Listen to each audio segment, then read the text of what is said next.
Imagine le monde des poids lourds à la fin des années 70 et au début des années 90. De très grands noms célèbres te viennent sûrement à l'esprit. Tu penses peut-être à Mohamed Ali, George Foreman, Joe Frazier, Larry Holmes, puis au jeune Mike Tyson qui a régné quand les autres étoiles ont quitté la scène. Mais un nom qu'on oublie souvent est celui de Trevor Berbick. À côté des géants de son époque, ses victoires sur le ring semblent petites et discrètes. Pourtant, loin des cordes brillantes, sa vie était pleine de disputes, de secrets et, hélas, d'une grande tragédie. Écoute maintenant son histoire. Si tu ne connais pas bien la carrière de Trevor Berbick, faisons d'abord un petit rappel. Berbick est né à Port Antonio, en Jamaïque. Il avait un corps solide et beaucoup de talent naturel, mais il a commencé la boxe tard. Il avait déjà 19 ans. Il a appris ses premiers coups de poing comme ouvrier immigré à la baie de Guantanamo. Là-bas, la base militaire américaine servait de point de passage pour les soldats qui partaient au Vietnam ou rentraient chez eux, souvent blessés dans leur corps ou dans leur esprit. C'était un lieu violent à une époque violente, alors Berbick a dû apprendre très vite à se défendre. Un soir, il a battu un marin ivre qui voulait se battre. Après cette bagarre, on l'a invité à tester la salle de boxe de la base. Là-bas, il a découvert que ses talents allaient bien plus loin que la simple défense.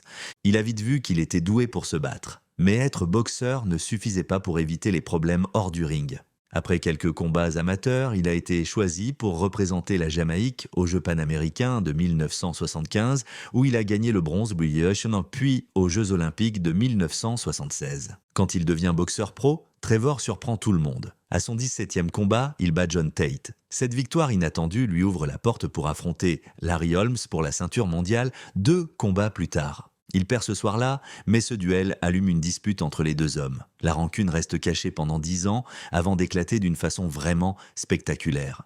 Déjà à ce moment-là, ses colères et son côté imprévisible lui causèrent des ennuis. Mais on y reviendra tout de suite. 2 combats après sa défaite contre Holmes, il est remonté sur le ring pour affronter Mohamed Ali. Il est ainsi devenu le dernier boxeur à défier le plus grand dans un match professionnel.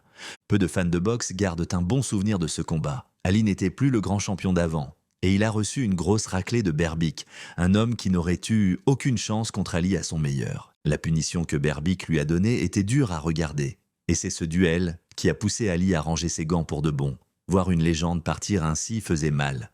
Si tu cherches des combats classiques d'Ali à revoir, mets celui-ci tout en bas de ta liste.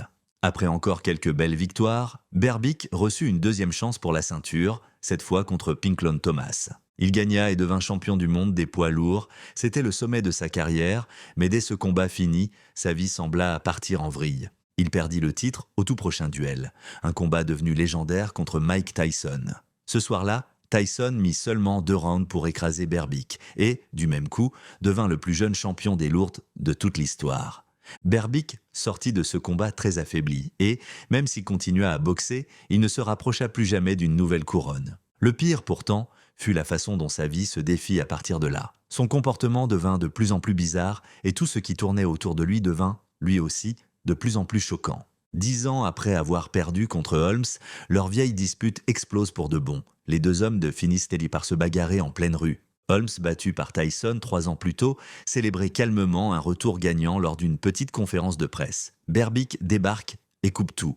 Il accuse Holmes à voix haute, il dit que Holmes fréquente une prostituée et veut ruiner sa carrière et son mariage. Les mots volent, puis les coups. On les sépare enfin, mais la bagarre déborde devant l'hôtel où Holmes venait de boxer. Ce qui arriva ensuite est sûrement l'un des moments les plus fous des 50 dernières années de la boxe, et dans un sport déjà plein de folie, c'est énorme. Devant l'hôtel, Berbick continuait à crier sur les journalistes et sur tous ceux qui voulaient l'entendre. Alors, Holmes monta sur une voiture garée à côté de lui, courut sur le toit et se lança dans les airs vers son rival. Il atterrit sur Berbick avec un coup de pied volant, comme dans le catch. Berbick tomba par terre. Les gens autour, choqués, les séparèrent encore une fois. Holmes avait bondi de la voiture pour frapper Berbick, mais c'est Berbick qui était venu à la conférence pour provoquer Holmes.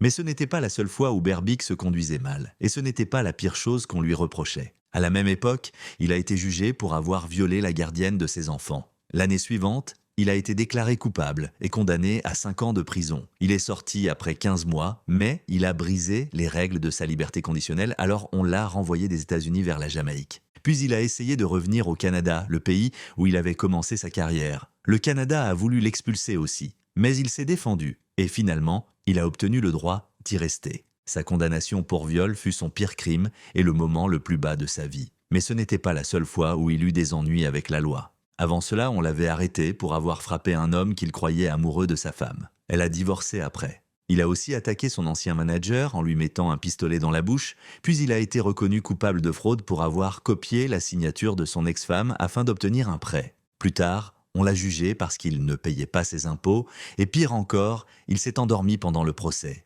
À ce stade, avec tous ces actes qui le détruisaient, on aurait dit que Berbick cherchait exprès les ennuis. Et pourtant, il continua à boxer. Un jour, un scanner montra un caillot de sang dans son cerveau. Les médecins lui dirent d'arrêter. Il prit alors sa retraite.